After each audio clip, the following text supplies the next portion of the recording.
عشق قاتل سے بھی مقتول سے ہمدردی بھی، بتا کس سے محبت کی جزا مانگے گا، سجدہ خالق کو بھی ابلیس سے یارانہ بھی، بتا حشر میں کس سے عقیدت کا صلہ مانگے گا۔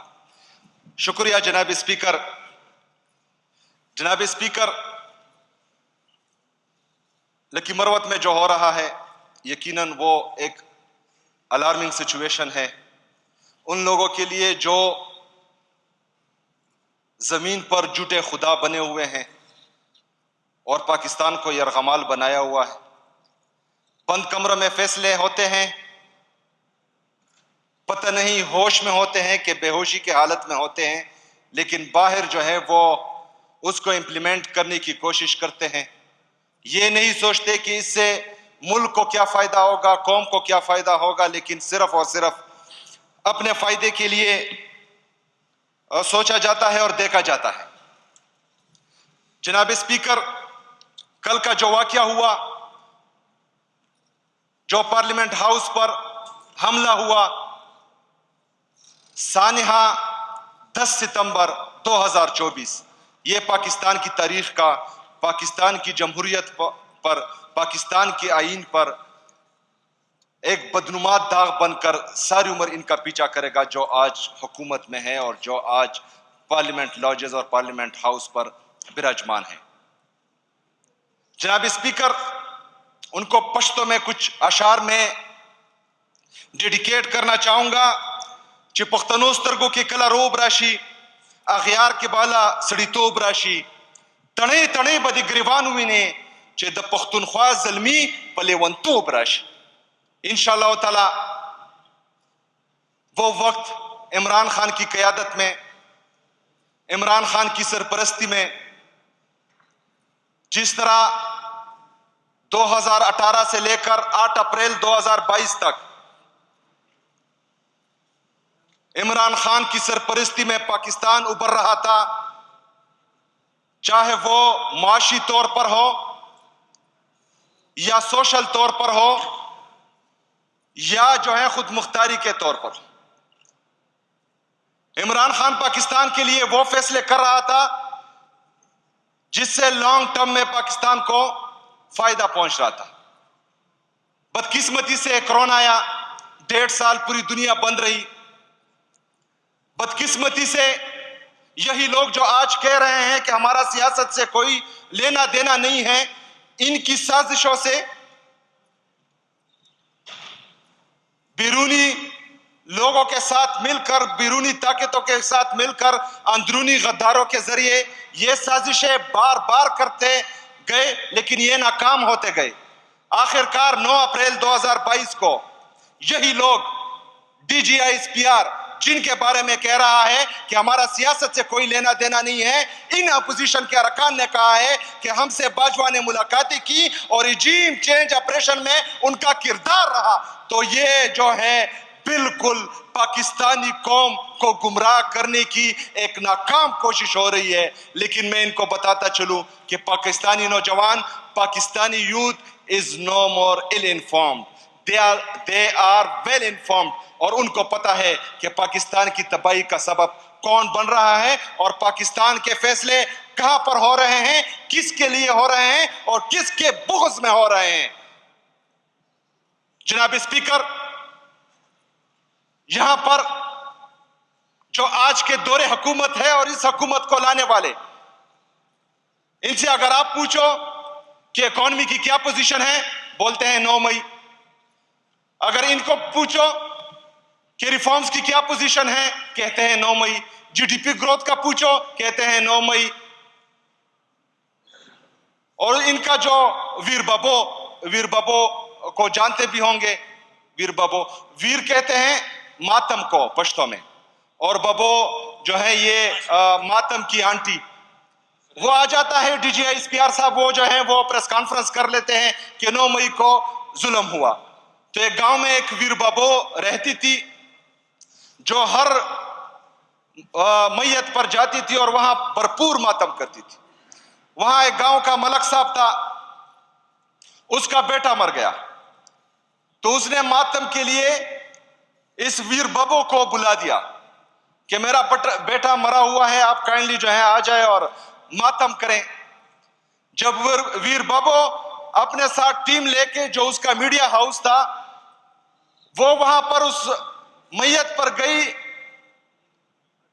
لیکن ملک صاحب نے یہ پہلے جو ہے 10,000 روپے لیتے تھے, ملک صاحب ان کو 50,000 روپے دینے پر راضی ہوا کہ آپ لوگوں نے ٹک ٹاک جو ہے ماتم کرنا ہے. انہوں نے کہا ٹھیک ہے, بلے بلے ہو گئے.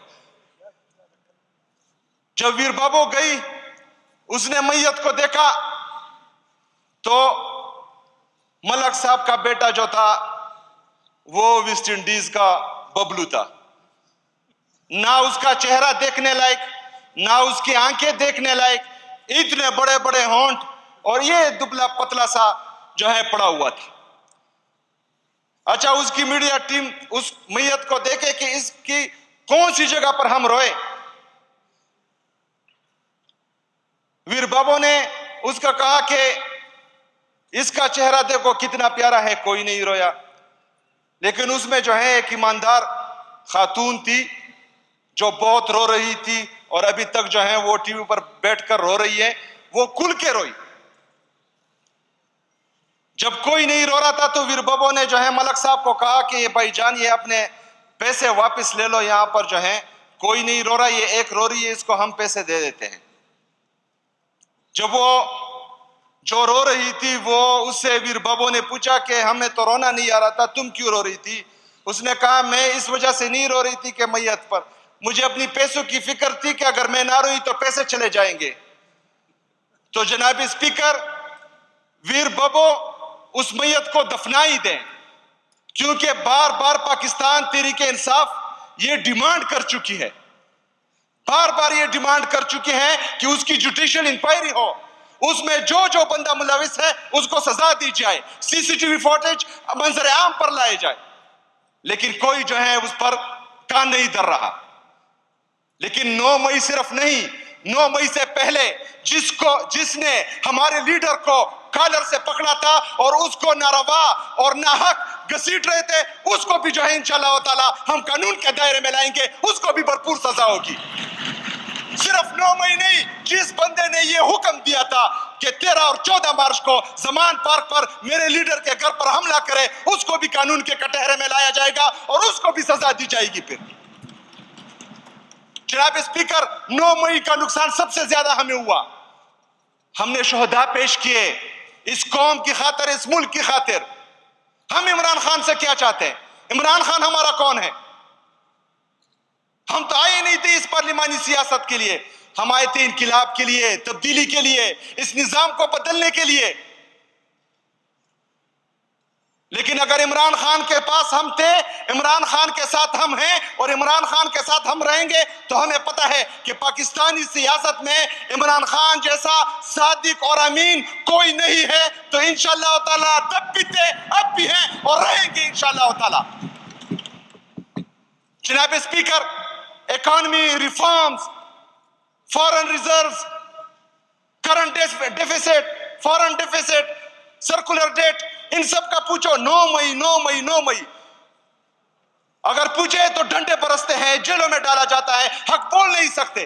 اگر آپ لوگوں نے ہمارا مقابلہ کرنا ہے تو ڈنڈوں سے نہیں, اگر آپ نے ہمارا مقابلہ کرنا ہے تو بندوقوں سے نہیں. نرک کے بچے بنو اور اکانومی میں ہمارا مقابلہ کرو, معیشت میں ہمارا مقابلہ کرو, ریفارمز میں ہمارا مقابلہ کرو, پاکستانی عوام کو شعور دینے میں ہمارا مقابلہ کرو.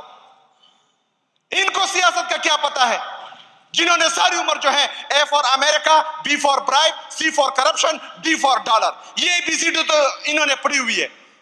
ان کو تو علم ہی نہیں ہے کہ سیاست ہے کس چیز کا نام. ہمیں سکھا دیتے ہیں کہ تم لوگ یہ ہے, وہ تم لوگ وہ. یہ لوگ جو ہیں وہ عمران خان کو مٹانے میں لگے ہوئے ہیں. عمران خان جیل سے کلیئر کٹ میسج دے رہا ہے. جناب اسپیکر صاحب, عمران خان جیل سے بول رہا ہے اگر مجھے جیل میں کچھ ہوا تو اس کا ذمہ دار DGI اور چیف آف آرمی سٹاف ہوں گے. یہ کوئی چھوٹی بات نہیں ہے. پاکستان کی سب سے مقبول ترین سیاسی جماعت کا, سب سے زیادہ سیٹیں لینے والی جماعت کا وہ بانی ہے, سابقہ وزیر اعظم ہے. اگر وہ یہ کہہ رہا ہے تو اس پر جو ہے قوم کو سیریس ہونا چاہیے، اس پر اداروں کو سیریس ایکشن لینا چاہیے۔ ہمارے ساتھ بار بار ظلم ہوا۔ کہتے ہیں سیاست میں ہمارا کوئی کام نہیں ہے۔ اگر سیاست میں کام نہیں ہے تو 9 مئی کی پلاننگ کس نے کی؟ ریجیم چینج آپریشن کی پلاننگ کس نے کی؟ ججز کہہ رہے ہیں کہ یہ ہمارے عدالتوں میں مداخلت کر رہے ہیں، ججز لیٹر کر رہے ہیں کہ یہ مداخلت کر رہے ہیں ہمارے فیصلوں میں۔ اچھا، ججز اتنے پہ بس کہ جو بندہ جائے نیشنل پریس کلب میں وہ پریس کانفرنس کرے تو اس کے سارے کیسز معاف ہو جاتے ہیں۔ جو عمران خان کے ساتھ کھڑا ہے وہ سزائیں بھگت رہا ہے۔ یہ کہاں کا انصاف، یہ کہاں کا قانون ہے؟ کون کروا رہا ہے؟ اگر ججز بے بس ہیں تو وہ صرف اوپر یہ جو ایلیٹ کلاس طبقہ بیٹھا ہوا ہے، جن کے باہر ملکوں میں جزیرے ہیں، صرف وہی لوگ جو ہے ان کو دمکا سکتے ہیں، ڈرا سکتے ہیں، اور ان کو ڈرا بھی رہے ہیں، دمکا بھی رہے ہیں۔ اگر ججز لیٹر کر رہے ہیں تو ہماری کیا حیثیت ہے؟ عام شہری کی کیا حیثیت ہے؟ ہم جی ایچ کیو نہیں جا سکتے، ہم کور کمانڈر ہاؤس نہیں جا سکتے، تو ان کی جرات کیسے ہوئی کہ یہ پارلیمنٹ ہاؤس جاتے ہیں اور جمہوریت پر شب خون مارتے ہیں؟ یہاں پر ہمیں لیکچر دیے جاتے ہیں۔ ہمیں لیکچر نہ دو، اپنی لیڈرشپ سے پوچھو کہ وہ وہاں گئے کیسے ہیں، انہوں نے ہاتھ کیسے ڈالا۔ اگر دوبارہ ایسا کرتے ہیں تو ان کے ہاتھ کاٹ دیں گے۔ جنہوں نے ایسا کیا، جو ملوث ہیں اس میں، ان کو سرعام بی چوک میں پھانسی دے، تاکہ پھر آئندہ نسلوں تک یہ سزا وہ یاد رکھے اور کوئی بھی جو ہے اس پارلیمنٹ ہاؤس میں یا پارلیمنٹ ہاؤس کی طرف میلی آنکھ سے نہ دیکھے۔ جناب اسپیکر، آخر میں جو لوگ عمران خان کو مائنس کرنا چاہ رہے ہیں ان کو میں صاف پیغام دینا چاہتا ہوں۔ میں ان کو بتانا چاہتا ہوں کہ عمران خان شخصیت نہیں ہے۔ عمران خان ایک سوچ ہے، ایک نظریہ ہے جو ہمارے دلوں میں کر چکا ہے۔ میرے جذبات سے واقف ہے میرا قلم، میں عشق لکھتا ہوں اور وہ عمران خان لکھتا ہے۔ ہمیں عمران خان سے عشق ہے، ہمیں عمران خان سے جنون کی حد تک عشق ہے، اور یہ صرف ہمیں نہیں، 25 کروڑ عوام کے میکسیمم لوگوں کو جو ہے عمران خان سے عشق ہے، 80-90%۔ اگر کسی نے بھی عمران خان کی طرف میری آنکھ سے دیکھا، یا آج جو وہ بڑی منہ والا ہے، اس کا کس نام ہے، فیصل واوڑا سر، وہ سینٹ میں جو ہے ہمارے لیڈر کے خلاف باتیں کر رہا تھا، سی ایم صاحب کے خلاف باتیں کر رہا تھا، اور ہمیں پتا ہے کہ وہ کس کا پٹو ہے، کس کی بولتی بولتا ہے۔ اس کی اتنی اوقات نہیں ہے کہ وہ 2 بندے اکٹھے کر سکے، اس کی اتنی اوقات نہیں ہے کہ وہ الیکشن لڑ سکے، الیکشن جیت سکتے، لیکن کسی نے اس کو جو ہے سینیٹر بنا دیا۔ 2 ٹکی کی اوقات نہیں ہے، وہ ہمارے بارے میں بولتا ہے۔ ہم یہ بتانا چاہتے ہیں کہ لوگ تنگ ہیں، بے روزگاری سے، مہنگائی سے۔